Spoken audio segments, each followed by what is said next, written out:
სამხედრო ექსპედიცია, რომელიც ჯვაროსნებისთვის ყველაზე წარმატებული აღმოჩნდა, ხოლო ადგილობრივებისთვის ტრაგიკული გამოდგა. მე მინებდე მასწავლებელი ვარ, მეტი საინტერესო ვიდეოსთვის გამოიწერე ჩემი არხი.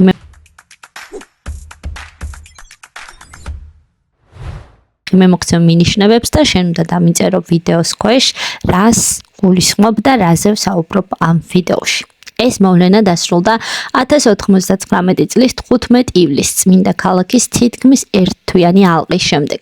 მიზნის მიღწევის შემდეგ ევროპელებმა ქალაქში სასტიკი შლეტა მოაწყვეს და ამოხვეცეს მუსლიმი და ებრაელი მოსახლეობა.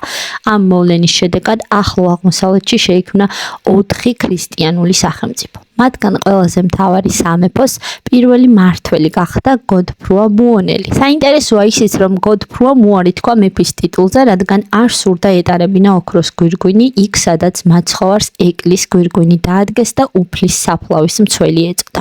დამიწერე კომენტარებში რა მოვლენაზე ვსაუბრობ ვიდეოში, მეტი საინტერესო კონტენტისთვის კი გამოიწერე ჩემი არხი.